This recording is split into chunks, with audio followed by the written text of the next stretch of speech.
Hi, Paul. Hi, Bob. How you doing? I'm doing okay. How are you? I'm good. Well, let me introduce this. I'm Robert Wright. This is The Wright Show, available on both streaming video and via audio podcasts.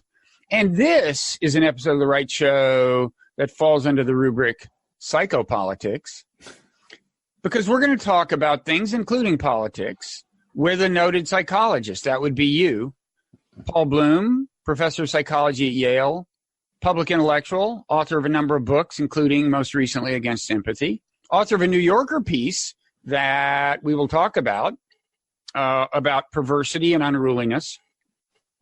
And there's plenty to talk about. There's a lot to talk about. So do you have an alibi? Do you mean, did I personally arrange for Jeffrey Epstein? That's what I'm wondering. I'll tell you, you and I both know people who that question might be appropriately. We each know quite a few people who have crossed paths with Jeffrey Epstein. Who have had actual contact with Jeffrey Epstein, because, he did make a point of courting noted academics. And I guess, do you feel insulted that you weren't one of them, or you weren't one of them, right? It's the first time in my life I felt so happy for being out of the loop and kind of irrelevant. Yeah. But, no, I have never met the man. I was once invited to one of the things where a lot of my friends went to, but I couldn't make it, so I didn't. So wait, were you invited by him? No, by the organizer of the event, by another organizer of the event. Was that John Brockman? I'm trying not to name people. I'm just trying. Help me out here. Eh? I asked that because I only saw the Brockman connection in the newspaper today. John Brockman's a literary agent, and one reason his name persists in my memory is, technically speaking, he plagiarized me. I think, he had a book that was withdrawn that was withdrawn from publication amid plagiarism charges by me and James Glick, although Glick's were much more widely publicized. And I think his alibi is that he didn't necessarily actually write the whole thing. I'm sorry. Your goal was for me to not speak ill of John Brockman. How is that working out? I think we just edit most of this out. Okay, well, leave that in my hands, and I'll make sure it doesn't happen. I will guard this as vigilantly as Jeffrey Epstein was guarded by whoever was in charge of Suicide Watch. That's good. So if you had to put a number on a percentage on the likelihood that he was murdered, what would that number be? Oh, I think there's almost no chance that he was murdered. I think the more plausible conspiracy is that the word was sent to the people at the prison that if it so happened that the whole Suicide Watch thing lapsed and nobody checked in on him, and his cellmate was relocated so he could do what he wanted unobserved, that wouldn't exactly ruffle any feathers in, say, the Trump administration. And now, or the Clintons. Well, right. I mean, that's the thing, is there's all kinds of people who are probably not unhappy that he's dead because of things he knew about them, but including possibly presidents of both parties. But it is the Trump administration that runs the prisons, including this one. This prison falls under the authority of the Justice Department. So let me broaden my question then. Yeah. What's the likelihood you would give to some sort of conspiracy, some sort of dark conspiracy where either he was murdered or word came out, money changed hands so that he was allowed to commit suicide without intervention? I'm not sure money would change, but anyway, it was some sort of conspiracy, including the kind I've described. Not more than 10%. What would you say? Yeah, 10, 15. It's a little, I certainly will say this, it's at least a dereliction of duty, it seems to me, in the sense that he was a significant person who had information that, for all we know, bears on the functioning of our democracy. I mean, there were direct allegations made about, for example, former cabinet members. Bill Richardson was mentioned by the woman who filed the lawsuit. So there was information that was in the public interest that was contained in his head. He was, and I think a responsible administration would have, once he tried to commit suicide once, would have made sure that he was not alone. And the standard thing to do is make sure they have a cellmate. They did that for a while, and then, oops, cellmate gets transferred or something. Yeah. And I think it's at least a dereliction of duty.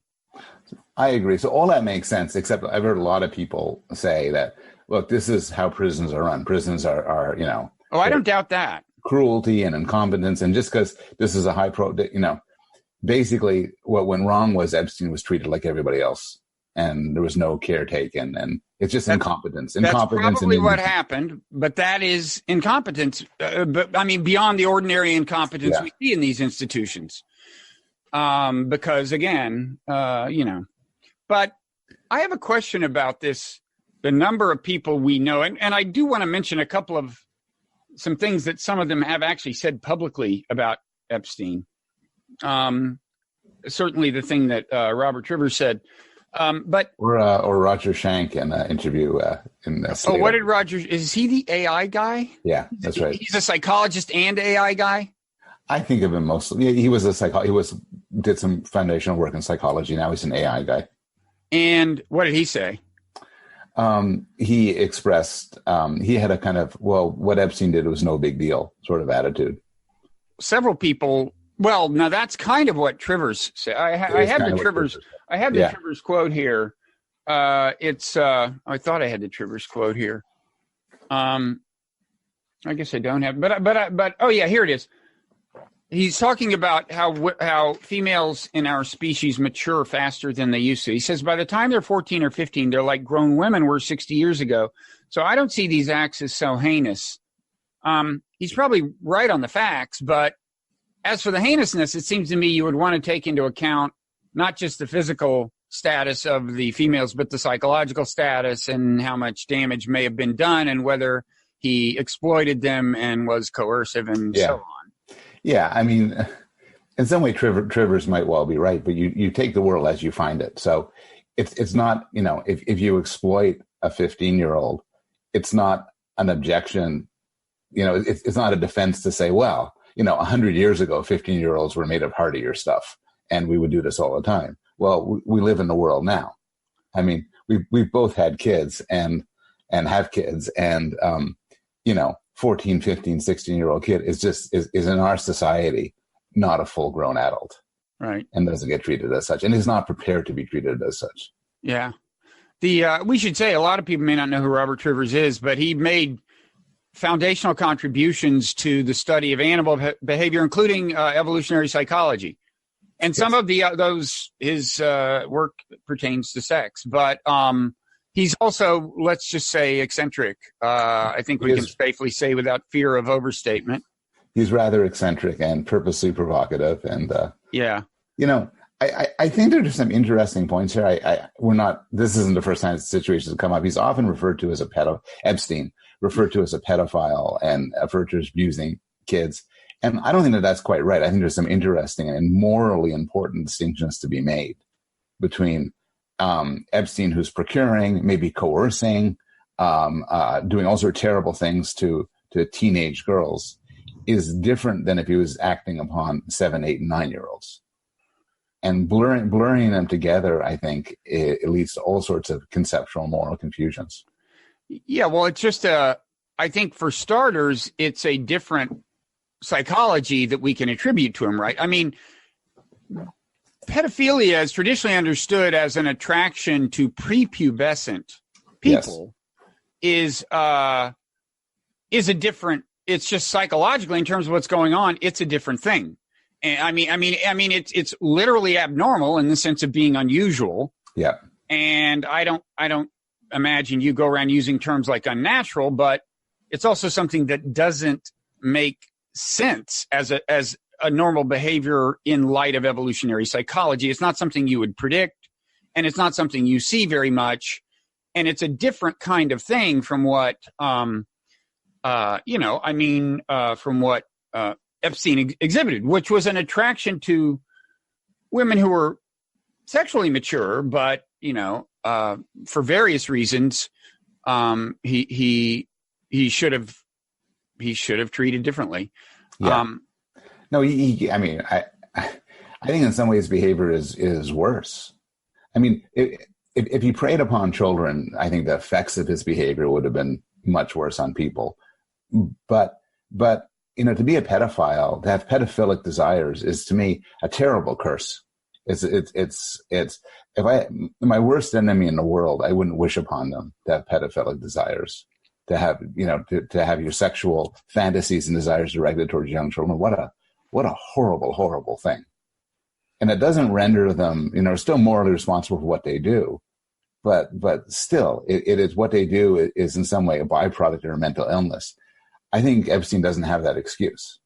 I think, being attracted to teenagers of a certain age is not a bizarre anomaly.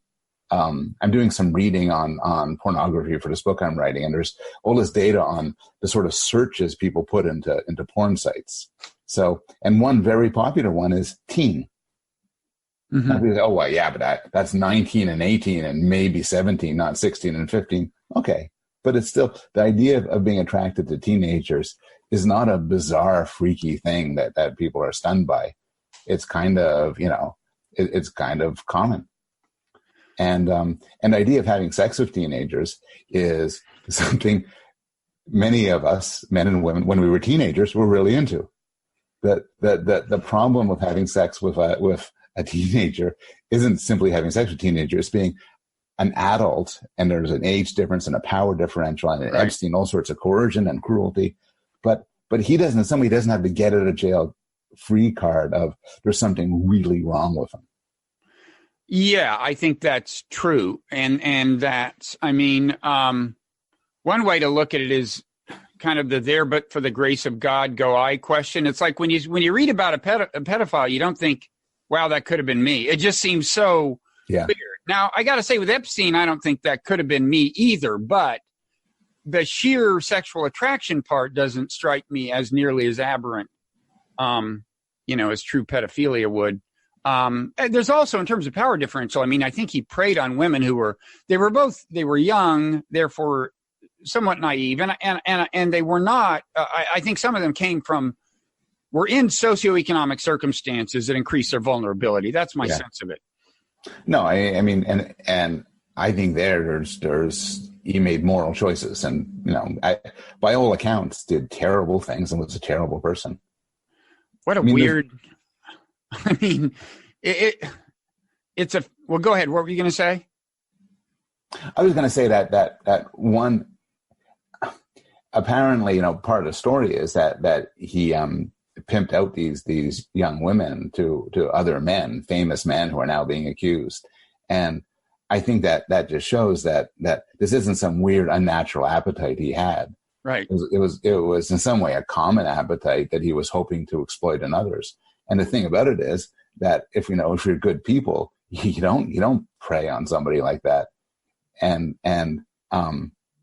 it seems like a substantially different case than someone abducting a 6-year-old. Yeah. Yeah. Oh, quite. And technically it's different from abduction, period. I don't think that's quite what happened in any of these cases, but it was coercive and exploitative. I think it's safe to say the other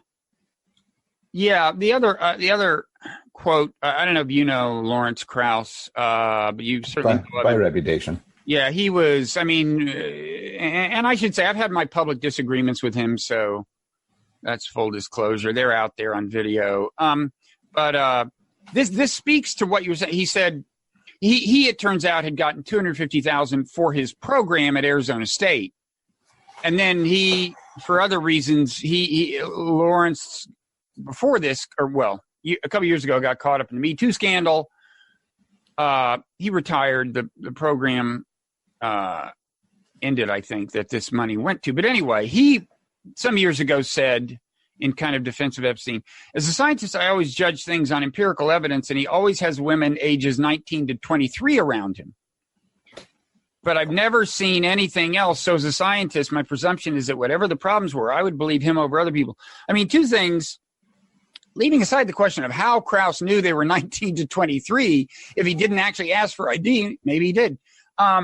Strangely precise ages. I mean, well, right. I mean, and it speaks to your point, which is that you can't look at a 19-year-old and confidently say they're not 17, and vice versa. And that's the point. This is it's a continuum in a way that it isn't when you start, introducing, 9-year-olds and stuff into the picture. But here's a question about so you're right. And I think it's safe to say he had a vast social network.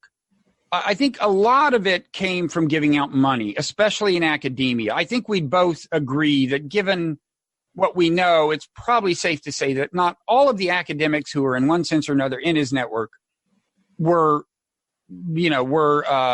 he pimping out women too? Yeah. Right? Oh, I think the vast majority. I know you and I both know several people who have been to parties with him, somehow got money. And these people are just, I think, normal. I think if you're in a certain world, and often if you're successful, as many of these people are, you end up at parties and interacting with some weird people. Yeah. I have at Yale been in situations where I'd be with donors, not directly for my money, but like for, just involved, and people ask me, will you do this? And I don't know. For all I know, these guys are serial killers.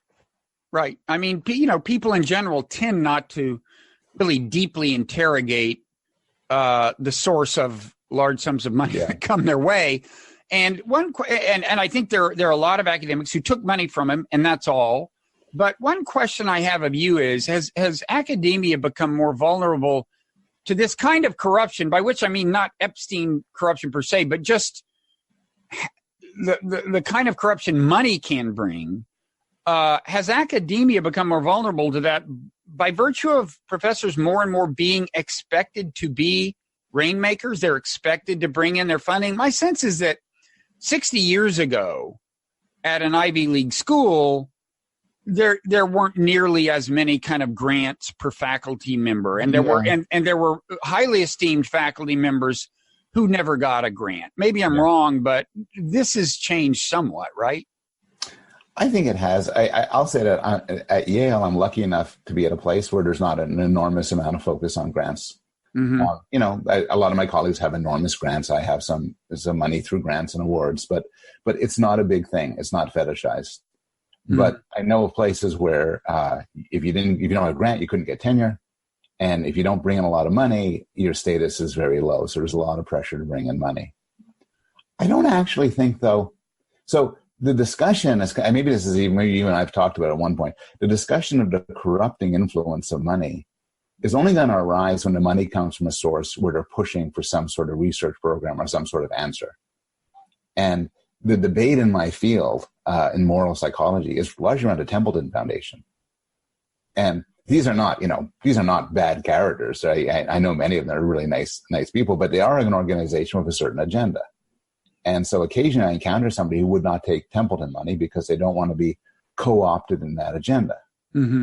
And I know people who are enthusiastic about the agenda. And there's people like me who thinks, well, I'll take the money because it's supporting research I like. Mm-hmm. And I don't agree with them about a lot of things, but I've taken government money from NIH and NSF. I don't agree with the government about a lot of things. But I think the problem of corruption would lie if there's an agenda. And whatever Epstein's problems, I think Epstein just threw money at people. Yeah. I mean, interestingly, the money itself may not have been that corrupting, except to the extent that it got people to say certain things about Epstein, the allegations against Epstein that they might not have otherwise said. But it's true that it was kind of, can I be your friend money, right? Yeah. Which is a category of money. It is a category of money. I have seen this happen. And, you're a billionaire and you want to hang out with really smart people and have them listen to you and maybe tell them your crackpot ideas. And, it's a trade-off. Steve Pinker has a very funny discussion of Epstein where, he's in the New York Times and he says, Epstein came off as sort of a pompous know-it-all who was, quick with a one-liner and a crazy idea, but couldn't sustain an argument and couldn't, follow a discussion in any way. And, it's. Yeah, Steve is one of the people who wound up with his picture take next steps. So far as I know, he didn't. I don't know of him having received any money from Epstein. No, he didn't receive any money. He didn't have any contact, and in fact, according to Steve, and I'm sure this is true, Epstein took a dislike to Steve and didn't invite him to any subsequent events. You know, but yeah, you're going to find yourself in a situation where you're with people, and I don't think there's something that morally that odious about it, but it can be corrupting, I think, because, well, maybe some of the people speaking on behalf of Epstein has been to some extent corrupted by his money. So I don't know what he is I have to say, a fascinating case in so many ways. I mean, maybe one way to approach it is like, assuming he committed suicide, which I think is highly likely. Yeah. What's your theory of what drove this? What set of considerations drove him to suicide? Because, you know, people are remarkably resilient, right? That is a finding from your field, right? It's like you'll have somebody, they're pretty happy, horrible accident, they lose all 4 limbs, and at least to go by self-reported happiness, you check in at 18 months later, and the basic finding is they're pretty happy, right? You people go to jail and they say, damn it, I'm going to fight this. They do whatever is required for them to muster some hope about the future. So it's unusual what he did, right? Do you have a theory of based on what you know about Epstein, do you have a theory of the case? No, I don't know anything about his personal history. I don't know if he had a history of depression. I mean, I hear he killed himself, and my thought is, in that situation, I might well have done the same. It's hard. I mean, hanging especially. To spend the rest of your life in prison for the crimes of various forms of sexual abuse, you just might want to say, let's just call it a day. Well, my theory was not that much of an embellishment on that, but I was just thinking, this guy must have cared very deeply at some level about what people thought of him, because he spent his whole life buying people's esteem, right? Arranging to have the biggest possible network of people who would say nice things about him and could do him favors maybe, but he, you know, and suddenly that had flipped, and everyone he had known was ashamed of their affiliation with him. And a ton of information was about to come out that was perhaps going to make a fair number of them regret even more their affiliation with him. And there's going to be yet another data dump, I think, as a result of one of these lawsuits. But so I was just kind of thinking, in a way, it's the flip side of him being the kind of person who would so assiduously build that network in the first place that once it comes falling down, he finds that unacceptable. That makes a lot of sense. I think, this comes back to your interest in evolutionary psychology and mine, which is we're intensely social creatures. And I think it's true that material circumstance matters a lot less than people think it does. But humiliation, to be once at the top and then me at the bottom, that's killing. That's the worst. And just because Epstein was a very bad person doesn't mean he's devoid of normal human feelings of wanting respect and love and this sort of thing. If he believed he was innocent and was going to fight it and had people championing him, that'd be a very different story. Yeah, he did not have any champions at the end, I guess. I've always thought that. Well, that I think you're right that the importance we play, that our dependence on social feedback is greater than people realize, and our dependence on material things is less, relatively speaking. And I've always thought that if you could somehow magically control someone's social environment, so like they wake up in the morning and like their spouse just kind of looks at them askance, you could just make that kind of thing happen. And then they walk out the door and you could control what everyone does. I think you could drive someone completely crazy off the deep end in 48 hours. That's my theory. That's how dependent we are on the cues we take for granted, right, from people.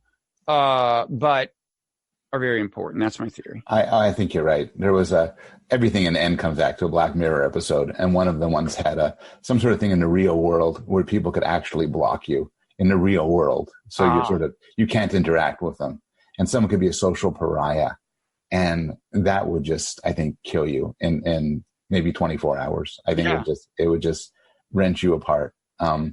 And in some way, I don't think we appreciate that much. People came during the whole incel conversation of a little while ago. There was some discussion that we talk a lot about wealth inequality, but we don't talk much about status inequality separate from wealth. Particularly, we don't talk about some people who are very lonely and have problems with romance and have problems with sex. And I've always felt this is an enormous omission. And the way I would frame it is, give somebody this question: what would you rather? Would you rather be immensely popular and loved and as sexually active as you want and respected, but dirt poor? Or would you rather be Epstein billionaire and no friends and no respect and no love? And to me, that's the easiest question. Well, but it matters whether you're asking the Epstein question post-scandal or pre-scandal, because pre-scandal he had what seemed like massive social affirmation. Yes. Which turned out to be very fragile. Yes, that's right. That's right. But in general, so you could say that for a while he had everything, but seemingly. But in some sense, I think we just don't appreciate as much as a culture the importance of social contact and how that matters. And there's a lot of psychological research. There's a lot of research suggesting how happy you are at work. It's due to how fairly you think you're treated and how much respect you get. And this is way more than sort of salary and perks and so on. And now in some sense they're correlated. How much you paid is often a sort of a sign of how much they respect you. A long time ago we had an offer from Yale. We were my then wife and I were at University of Arizona, and we were thinking about the offer from Yale. We were certainly going to take it. And then we had our kid, our youngest son, Zachary, was born. And the next day, we got a huge fruit basket from Yale saying, "Congratulations and love from your friends at Yale." And that did it. And they were like $40, $50, But that moves you. That moves you. That little thing, that the human kind of feeling like, oh, they like me.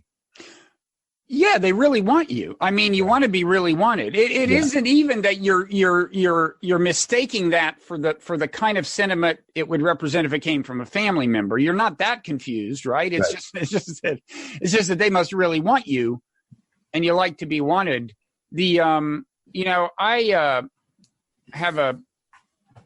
I know a guy who used to be editor of People magazine, and he was saying, after he retired, like there was some occasion to get in touch with the various celebrities and so on who used to shower affection on him. Yeah. And he said, I realized these people aren't my friends. Now you could argue that insight was a little late to dawn, but my question to you is there such thing as a true friend? I mean, you put on your Darwinian hat and be as cynical as you can. Or is it the case that all friendships, as opposed to family relationships, right? I mean, with families, Darwinians expect to see something like truly unconditional love. But with friends, are they always at some level pragmatic and practical? And is the question always at some, I don't mean the consciously conceived question, but is the subtext kind of, what have you done for me lately? It's very cynical.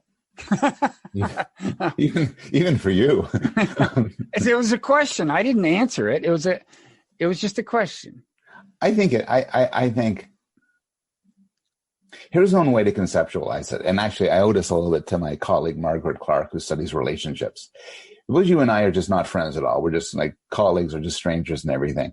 Then there's sort of a very a small time window for trade-offs. So, okay, if I do something for you, you should do something for me right back. If not, you're in my debt. But if we're friends, it lengthens. The time window, we no longer keep count quite in that way. So you could go through a long illness and I could bring you stuff and visit you and everything. And I'm never thinking, every moment, when are you going to pay me back? But there always is some sort of window. And I think we always do keep account, even with family. Mm-hmm. If I endlessly shower somebody, my sister, my son, with affection and care and kindness, I never get anything back. In the short term, it's fine. But in the long term, it will eat at me. And so I do think there's something in the cynical view that we are perhaps unconsciously keeping track. Mm-hmm.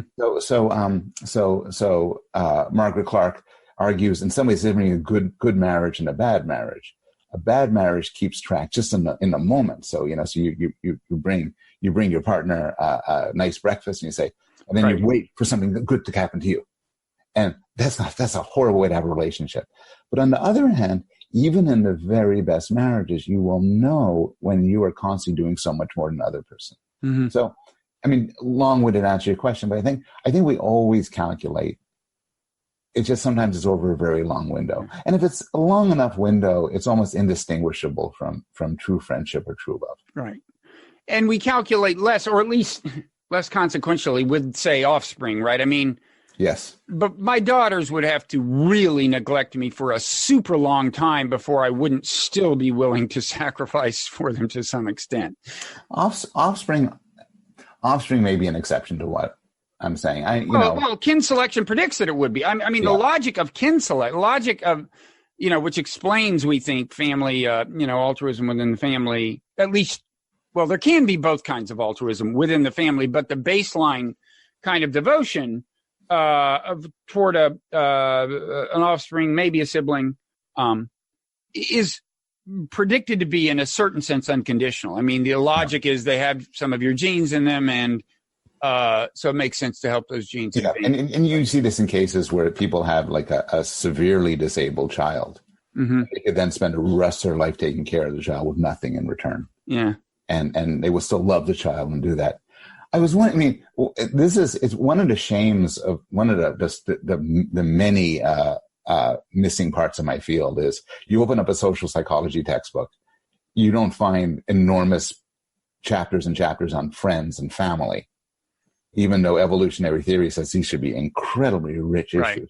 Right. So here's the question I would ask, and I don't know the answer, which is, in some way, do we take close friends, and does the system that deals with family members absorb them as sort of fictive kin? Uh-huh. So, if we're good friends, I might call you my brother. Yeah. When I was a kid growing up, my neighbors, my adult neighbors were my aunts and uncles.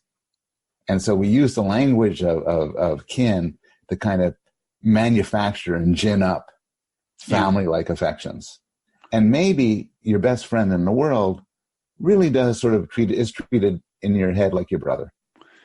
I think the accounting the short-term accounting can certainly be relaxed, I think, as it might be for a brother. I mean, certainly you're right. People sometimes try to cultivate the familial kinds of responses. I mean, football coaches do, Army officers do, whenever you want to forge,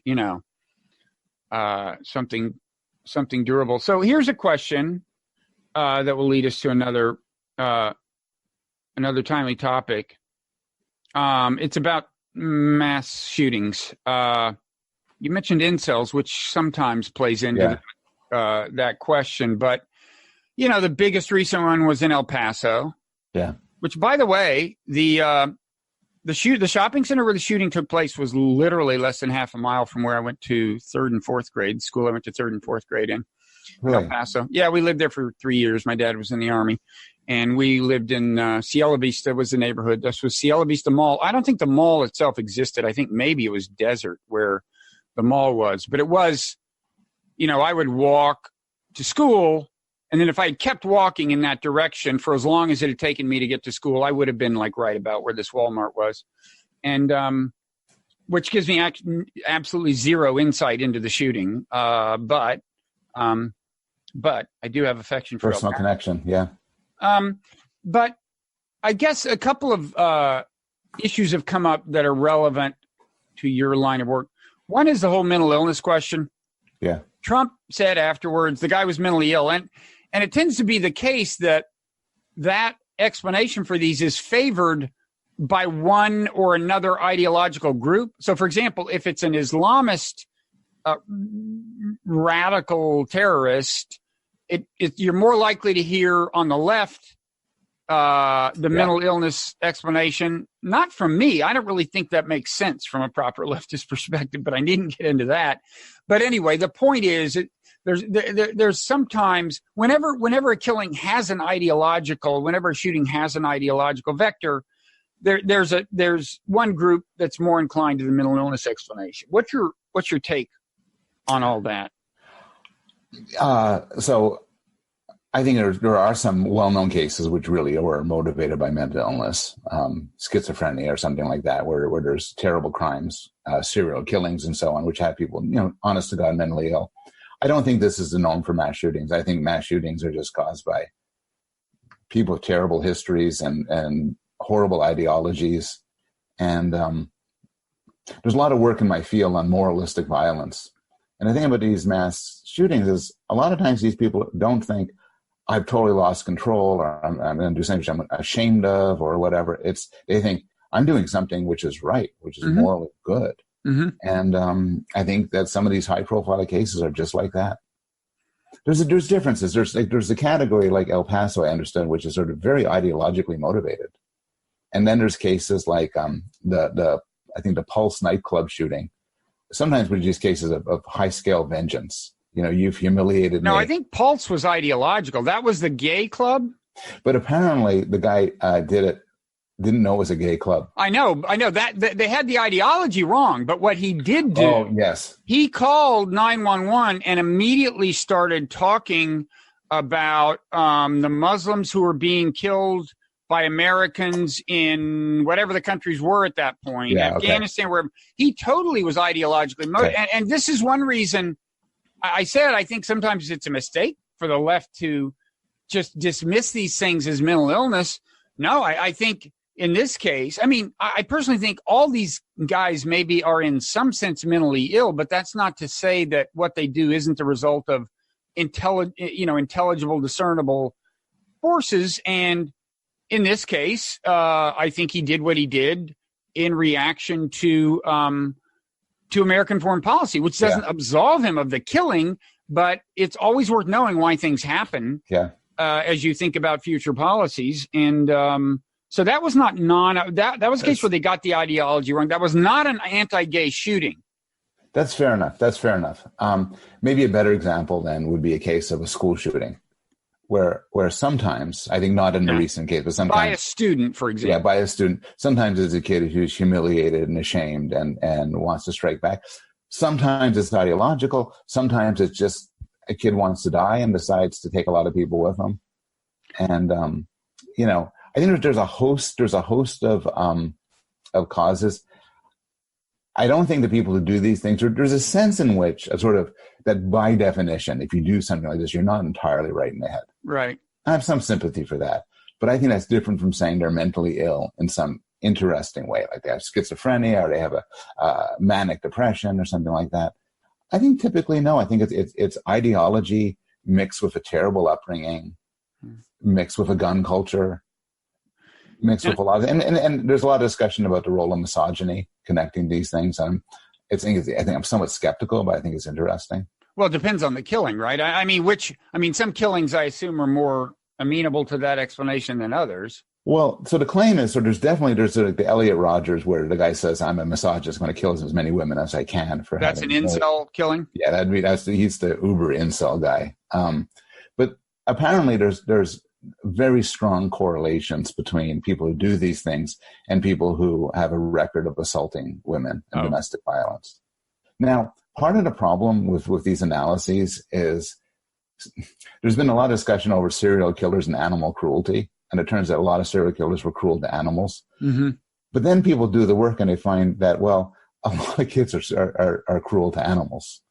So it might be you find a lot of these mass shooters were misogynists, because a lot of people are misogynists. A lot of men are misogynists. And their correlation may not be so clear-cut. Yeah.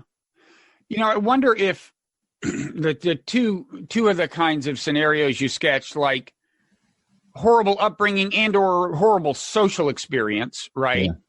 And then ideology at the other, in another kind of space. I wonder if the connection between those two isn't closer than you might think. In other words, I really think that a lot of the quote ideological killers, whether they're radical Islamists or white nationalists or what, if you look back at their lives, they basically weren't going that well. No. And at some point they really failed to thrive socially. I just think that's a really common theme. I mean, sometimes they're in an alien land and they're not fitting in. Sometimes they just seem to have never fit in. But I really think that the ideology is almost an afterthought is putting it too dismissively. But I think people are drawn to radical ideologies by radical experience, and I think often by radically unsuccessful social experience. But I think that might be right. There's a model in clinical psychology, a sort of standard model, which says essentially some people are vulnerable, either because of their genes or because of their upbringing. They're vulnerable, and then something bad happens to them, a stressor, and that kicks them into some sort of mental illness, like extreme depression. And you could tell a similar story for a mass shooting, where these are typically not people who are just fine.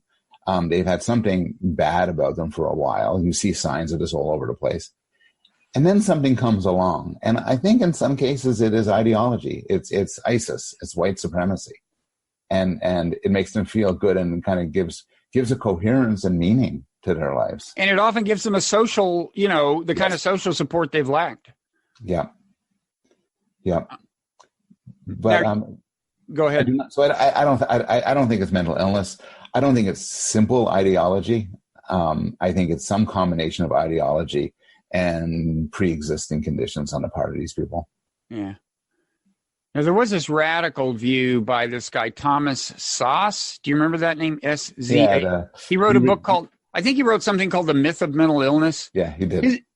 His view was that, well, I haven't read the book, but I think his view was that mental illness is a social construct. We assign the label to people whose behavior we don't approve of, and we shouldn't exaggerate the extent to which it's really a kind of, an essential thing, that there's kind of, I think that was a pretty extreme view and is still considered that. It had a lot of bad ideas. It has a core of truth. So, in the Soviet Union, dissidents were described as mentally ill.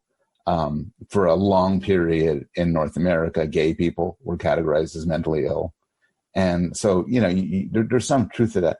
On the other hand, you can have a perfectly normal kid, and then the kid just has the bad luck and develops schizophrenic symptoms. And this isn't society bringing him down. He's unable to function. It's as terrible, maybe more terrible than a physical illness.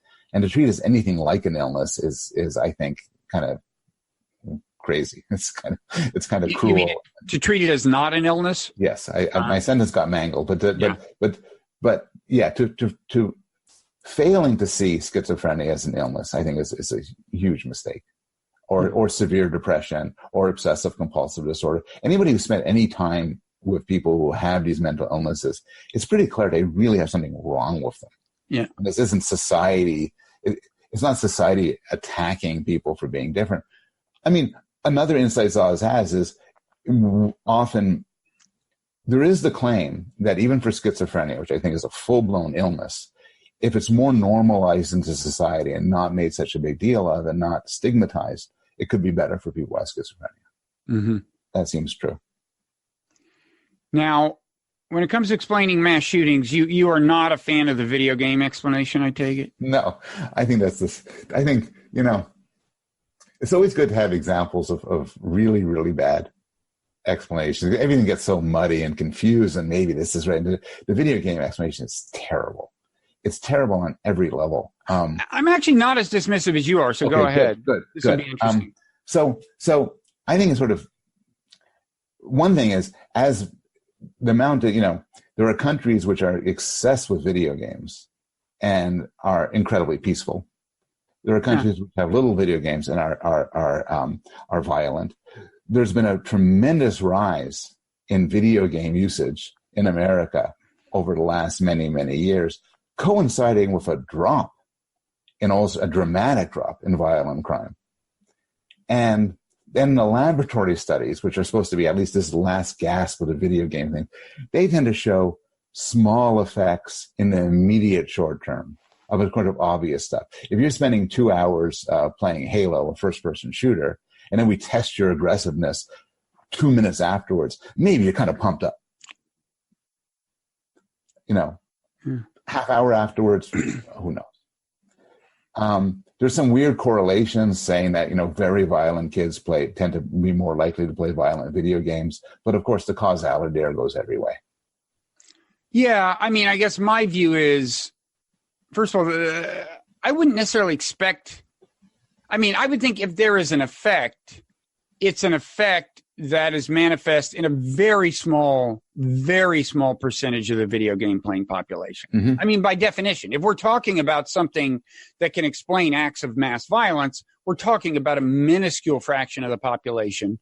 We're talking about a very vulnerable part of the population. So it's like, if you do a study of Halo players and you recruit your 45, undergraduates, of course, you're probably not going to pick up anybody who is on that, who's in that category. So I guess I wouldn't expect any of the kind of indices you referred to really pick up on what I would worry about. And then if you ask intuitively, does it make sense that somebody who's already off balance, social outcast, sitting in their house all day doing bong hits and playing, whatever the game is, Call of Duty. I was trying to think of Call of Duty. I've never played any of these. I've played all of them. There was a time in my life when I would have enjoyed them, and who knows, maybe I still would. It's never too late. Have you played first-person shooter games? Yes, I have. I used to love them, and then I have 2 boys, and I had this glorious period where I would play and I have so much fun, and then they got so much better than me. It was just hours of humiliation. I've never played since. Plus getting killed by them. They just kill me. They're just like my younger son. I used to give me like the rocket launchers and everything, and he just hit me over the head repeatedly as I ran around, and just while him and his buddies would laugh at me. Yeah, that's when it's time to. That was traumatic. I aged out of video games. It's a young man's game. Yeah, it is. It's truly a young man's game. But anyway, it makes sense. I can just see it happening. And one thing I think you probably don't subscribe to, that I don't subscribe to, is the kind of drive discharge hypothesis. In other words, get it out of your system. Yeah, I don't believe that either. And you won't want to do it again. No, that's not the way it works. All these things are actually addictive. The more you do them, So you're not talking about video games and violence more generally, which was a heaping. No, I'm not. I'm just saying that I can see cases where somebody who's vulnerable gets the basic thrill of killing reinforced, and is And so I wouldn't expect the data to illuminate the question very well, and I would not dismiss it on intuitive grounds, I guess I would say. I guess it's possible. The problem with asking the question is he's there, smoking a joint and playing Call of Duty, but nobody assigned him to that condition. He chose the future shooter chose to play this. Sure. And so it's not clear that there's a causal effect of playing it. Well, I thought you were going to say it's not clear he's not responsible, and I'm certainly not suggesting that he's not responsible. But why would that scenario remove us from the realm of kind of causal influence? You're saying he was already on the path? No, I'm saying it's just hard to distinguish the interesting possible claim that playing video games raises the odds you'll be a future school shooter, say, from the also very plausible claims that the kind of kid who's likely to shoot up his school is also likely to enjoy playing games that simulate shooting. Well, I think that's true. It doesn't preclude the possibility of reinforcement, though. In other words, same guy in the 1950s would be the kind of guy who would have played video games, but he wouldn't have been able to, so it wouldn't have happened. In that environment, he wouldn't make the choice that I'm saying could conceivably make him more likely to do actual killing. I mean, in a way, I could turn this around and just point out that, when you do a study of your 60 undergraduates, most of them are people who would never choose to play video games. And so by definition, they're actually not relevant to the question we're asking. We're asking about people who choose to play video games. No, it's true. It's true. Inducing somebody to play a video game and looking for its effects in some way is not beside the point for our purposes. Yeah. Anyway, I'm not particularly arguing this one. Well, let me ask you something else related to this. So you and I are occasionally on Twitter. Me more than you these days. You've been going a little bit quiet. I've been wondering. It's weird. I think this would come too close to psychoanalysis for me to start suggesting hypotheses as to why I've been so quiet on Twitter. For the time being, it's. I worry that I'm just getting old. But that's so. Let's just talk about this some other time. Okay, we might double back on that. So apparently Neil deGrasse Tyson. The science. I was on his show. Really? Yeah. Super weird experience, but I needn't get into it. So he tweeted something, I forget what it was, but basically he said, school shooting, mass shootings, there are very few of them. It's a tiny proportion. You are much more likely to die from choking on a ham sandwich or whatever. And then he was tons of mockery. He was ratioed, as they say in the social media thing. Tons of mockery. But what do you think of a statement like that? I mean, I read that and I say, that's correct. And it's actually very important people know. There's these pictures of guys walk into Walmart with machine guns. Not machine guns, but heavy weaponry. Actually, one guy walked. Well, no, you're right. They're not machine guns. And then when you ask them why, they say, "So when the mass shooter comes in, I'm ready for him." I know people who have told me they're afraid to send their kids to school because they're worried someone will walk in and shoot it up. And so it seems like an extremely and also there are demagogues who like to take incidents like this and use it for all sorts of purposes. And I think it's extremely important to say, these are infinitesimal events. Right. They are very, very moving and very powerful, but statistically, they are non-existent. Well, this is actually, I am going to have to get more into my Twitter usage because I resisted tweeting about exactly this. I saw a tweet from either Human Rights Watch or the other big human rights organization saying they had issued like a global advisory that people traveling to America should avoid shopping malls or something. It was like crazily broad if you actually look at the statistics. Yeah. But then I thought, and so I was tempted to go, tweet and say, look, I am as concerned about this as the next person because clearly it signifies something's going wrong. It can feed on itself and so on. But let's keep this in perspective. This is nuts. And then I realized I would have to do such a long preamble to avoid the getting ratioed. I just didn't have the time. Yeah. I mean, and so that is one reason I often refrain from tweeting, but I'm thinking about regrouping. I want to undergo a personal transformation. If you can help me with that, please do. I'm here for you. I just want to become a person who doesn't give a shit what other people think of me. Is that possible? No. Oh. No. I mean, it's not even desirable. Well, what you would want to do, here's what you would want to do. I'm listening. Okay. You would want to be like the person you are when you've just finished a meditation retreat. I know you don't know what that's like because you've resisted all of my suggestions. I've read what you've written about, and that's quite enough. I'm not sure I'm taking that as a compliment.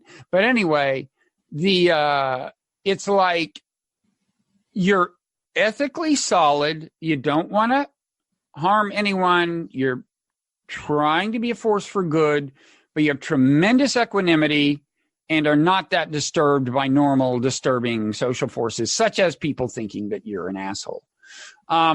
So I'm not saying you're immune to that, but my goal would be to become completely immune. Is that you're saying that's not possible or desirable? I'm saying it would be desirable if you maintained your ethical compass.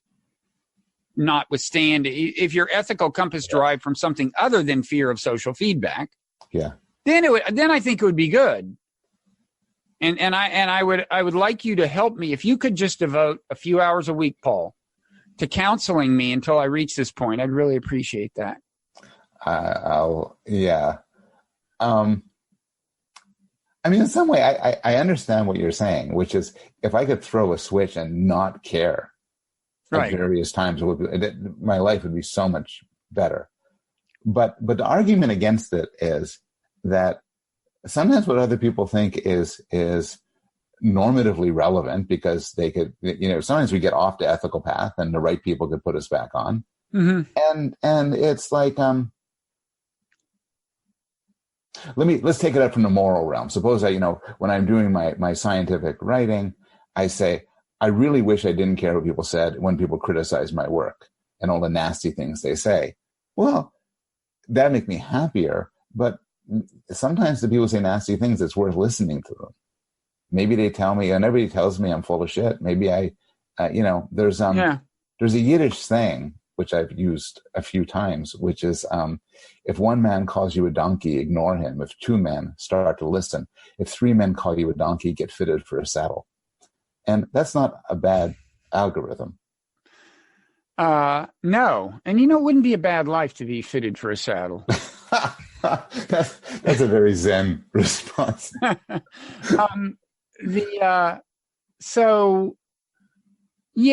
mean, in my thought experiment, you would assess feedback for purposes of finding it genuinely useful. Yeah. Or another way, you might. Here's maybe a less impossible version of this: is you want the respect of people you respect. You want positive intellectual feedback from people whose intellects you admire, and so on. That would be an improvement, right? Because on Twitter, you often get this feedback from people who clearly did not understand what you were trying to say, and yet it still bothers you if there's enough of them, right? Yeah. I agree with that. And there's something to having a bit of distance. I've been rewatching the TV show Secession, which is a wonderful series. They have a new episode coming out. And at one point, the patriarch, who's a monstrous man, is told by one of his advisors, look, people hate you. People are starting to hate you because of what you've done. And he looks and says, it rains. The sun comes out. It rains. Things change, will happen, whatever. Yeah. It struck me as a good attitude. Yeah. Well, anyway, if you're not going to help me, I guess I'm on my own. Well, but here's the question. If you don't care what people think, why are you posting on social media anyway? Well, now that's the other factor that I think maybe is coming into play in my relative silence on Twitter lately is I find as you get older, you actually care less. I mean, here's the irony. You do care less what people think. My mother-in-law said the best decade is your 50s because you've quit caring what people think about you and your body hasn't started falling apart. I don't know where you are on the spectrum, but I think you have some good times to look forward to, a man your age. I got a few years left. And I think as you get older, you do care less. And so that motivation, I think the motivation to show off, I feel less strongly than I used to. And I think statistically, your developmental trajectory theory, your mother-in-law's theory is a good one. Is that distracting? My air conditioning just came on. No, it's better than what I thought. Was somebody was beckoning you to stop this, and you were looking over to? No, sorry, my thing. No, I can't hear it. Yeah, you could just edit that part. So there's no part of your life where you care. The teenage years are a period of intense caring what other people think about you, probably for standard evolutionary reasons, but it's incredibly awful. Painful. And then it fades. But I know a lot of people who are older than me, and they care intensely. Yeah. Well, we all care. I mean, it gets back to what you were saying. Humans care tremendously. Yeah. It's just relative. It's just do you care enough to spend a lot of time on Twitter? It is relative, and there's all this data suggesting that through the 50s and the 60s and even the 70s, your happiness is going up. this is coming to the happiest time of one's life. And that might be, and the sort of pop psychological story is that you've done the striving and the obsessive worrying and everything, and now you're sort of settling in and making peace with things, and maybe engaging in long-term projects, but you're no longer quite so panicked about where you are in the world. Yeah, this is the peace of mind I seek. So, but enough about me. Let's talk about your New Yorker. I find it honestly frightening that you're looking to me for help. It isn't. I have to admit, it may suggest that I haven't scoured the landscape for therapeutic guidance. I'll email you. You're not a therapist. I mean, I don't mean that. That's nothing. That's no insult. You're not a therapist. Not officially. You're not even a clinical psychologist, right? Not on paper. But no, I'm really not. I'm really, no. But I've watched a lot of TV. Well, that's the main qualification I look for in a counselor, and I've got a lot of them. So you're a New Yorker piece. Congratulations! Thank you. It's on why people do perverse things. You also call them unruly things. You call it unruliness. Yeah, this is I start with a little thing from the philosopher Agnes Callard, and who tells a story of how she likes going up in dark country roads and lying on the yellow line, and the swimming is hugely dangerous. But she talks about unruly behavior that breaks the rules. And can she hear a car coming in time? I don't know. I'll bet she can. She's cheating. I thought it was like a charming anecdote, and people wrote me and said, that's horrible.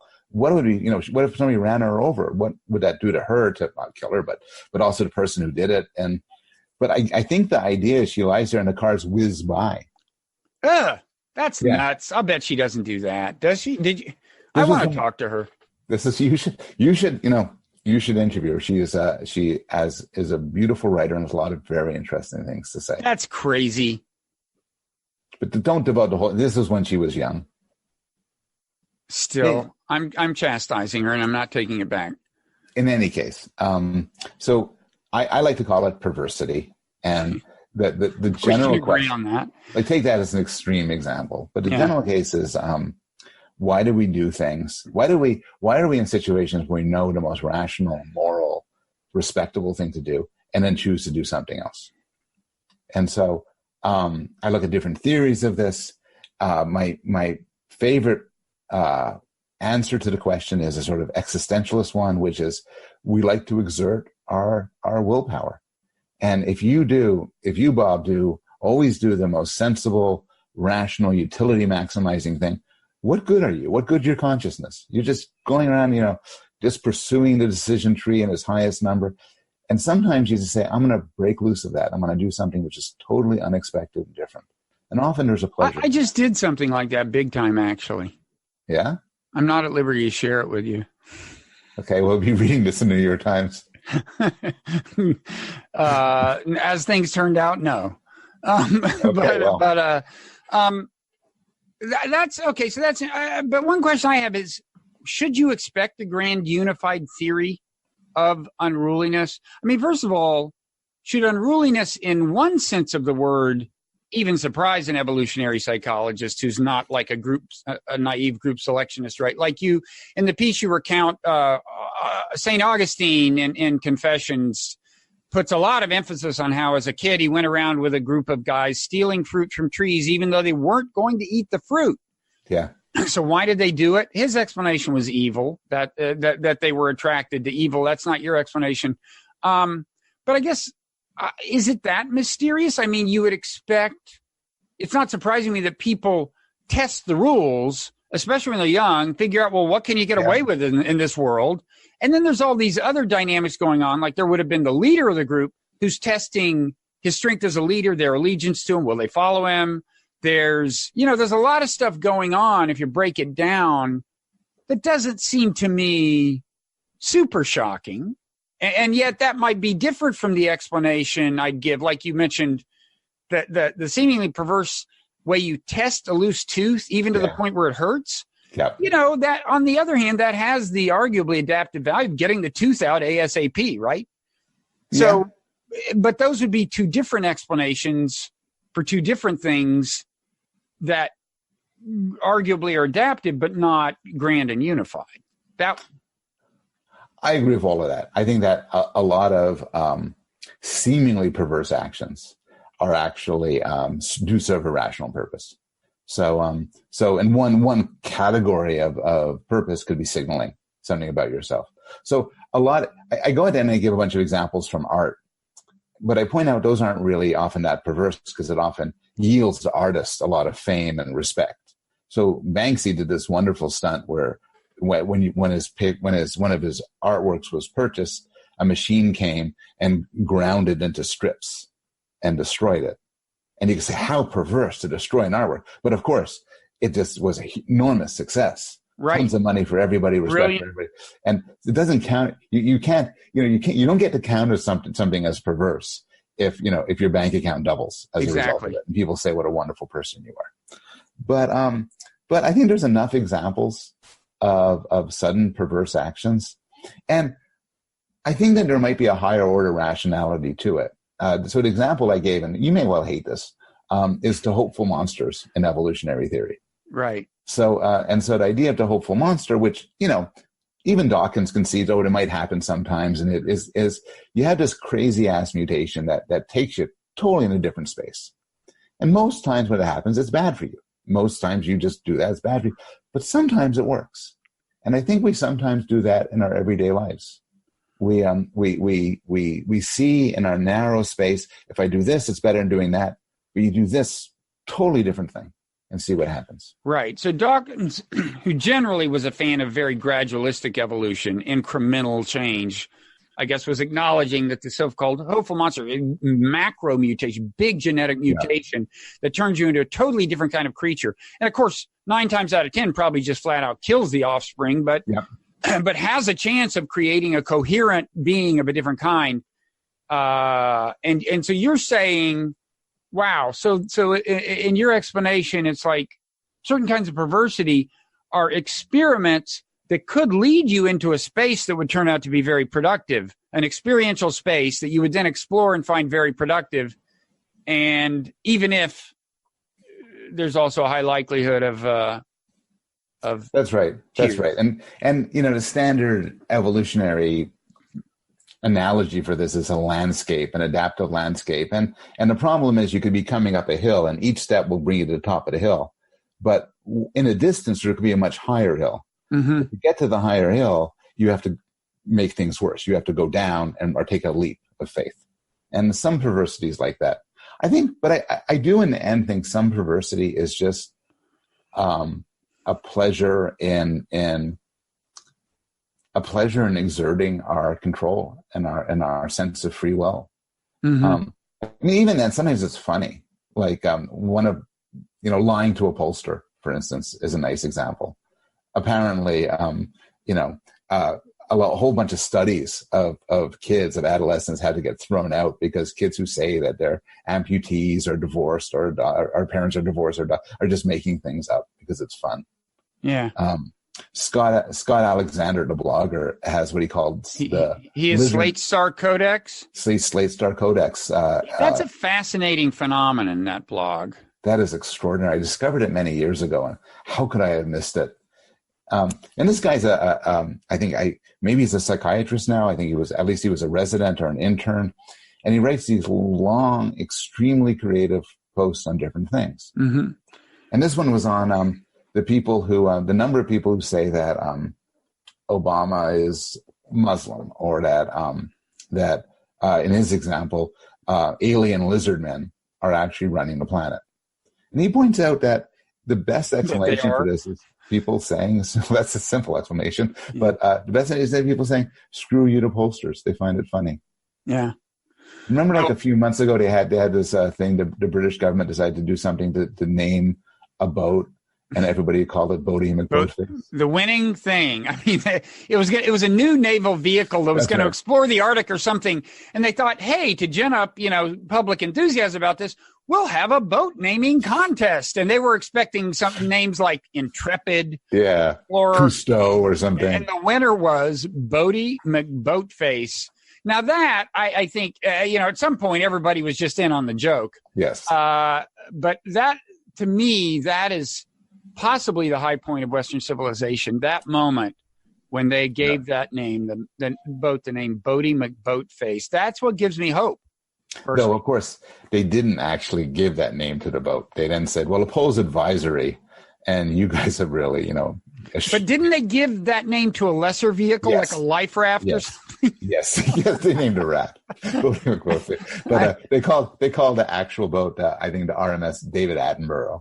Oh, geez. The opposite of what was intended by the actual voters. That's right. The opposite of David Attenborough is Bodie McBoatface, and vice versa. Yes, If you're ever asked on a trivia, if you ever see a crossword puzzle that says the opposite of Bodie McBoatface, yes, you know what to write. Well, we've been at this, I guess. What about it? We got a late start due to my own technical difficulties. But what are we at? About an hour now. This, Zoom doesn't give you a readout. I was going to ask you about Joe Biden's cognitive. Oh, whoops, that's biasing the answer. Whether Joe Biden's suffering from cognitive decline. But I got to give a quick answer. Okay. I don't know. Okay. But so he's made some slips. I mean, most of us make several slips and confusions a day. We don't have go ahead. 50 cameras pointed at our face. Mm-hmm. And he's an older guy, so it ups the odds. And long before he was an older guy, he had a reputation for gaffes. Well, that's the thing, is that, which ironically, it's now in his interest to emphasize. It's now in the interest of his staff to go around saying, Joe Biden has always been a total fuck up. Yes. And he's not getting old. It's always, so that's their new campaign slogan. Yes. He was always like this. Yeah, he was always a guy you wouldn't want to be president. Nothing new here. Yeah, I do think, though, I think you're right. It's not an abnormal level of kind of verbal unreliability given both his age and his history. But you compare him to somebody like Bernie, who's about the same age. Yeah. Bernie's in much better shape and probably maybe always was. But I do think I think I predicted on Twitter. It's maybe the last thing I tweeted in late 2018. I predicted on Twitter this was going to become a serious problem for him. And I was thinking more like a single senior moment, but I hadn't accounted for how they could then just explain that as the old Joe we've come to know and love. So maybe it'll take a lot of those, but I still think it's going to be a serious problem. They're coming at a fast clip. They really are. I mean, I even heard that he out-Trumped Trump on the shooter thing. Trump said Toledo instead of Dayton. I think Biden said about El Paso and Dayton, Houston, and then named some state other than Ohio. Maybe. And then he also said that he met the Parkland kids, and I think he got the wrong mass shooting in his head. He did meet the Parkland kids, but it was after he was vice president, whereas in his telling, he was still vice president. Yeah. And then it was understandable what the conflation was. In my mind, that's almost a more natural thing. Memory is so reconstructive, but no, it wasn't a good look. I find these in the end, these gaffes to be tremendously inconsequential. They make for wonderful social media clips and everything, but the capacities and skill set you want for a president, I think has very little to do with your verbal fluency and speed and how good you are on a debate stage. But unfortunately, that's the way it works. Yeah. I want somebody who's really good at the debates in the primaries because I want somebody who's really good in debate against Trump. But it's so weird. I mean, what if instead of debates, we had foot races? We want somebody really fast because we want somebody to run faster than the Republican. And then running fast becomes very important. But it's so distant. Beto versus Trump, man. Yeah. Beto versus Trump in the foot race. Beto's spry. Yeah, no, I mean, you're right. It's ultimately a kind of recursive logic. Yep. But we are stuck in it, and so I'm in favor of whoever can out debate Trump. So anything else? Well, first of all, anything you want to plug? Got your New York piece. There's going to be a book that is related eventually, but we don't want you to peak too soon. Your public relations campaign for that. So forget I said that. Let me ask you something. It would be very bad for my book to come out in November of next year, right? That's the conventional view. I would think that. My publishers, I mean, unless you're like, whoever. Whatever you're talking about, I'm not. Whoever neither of us is, J.K. Rowling or Dan Patterson. Is there a Dan Patterson? Anyway. There's James Patterson. James Patterson. And a Dan Brown. And a Dan Brown. Unless you, co-authored the book, they could co-author. Now, the conventional thinking, my last two books, the thinking has been, for somebody like me, summer can make sense because it's an easier time to get publicity. It's an easier time to hit the Times bestseller list. And both of those books did. Deservedly so? Well, I wouldn't go that far, but I would say it's a vindication of the strategy. Now, good things had to happen.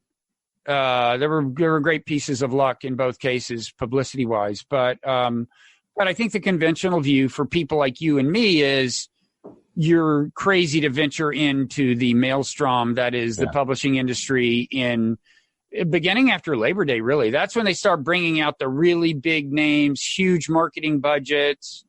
And then that only grows until the holiday shopping season is over. Yep. So, I mean, with all due respect, I'm afraid you're at my level.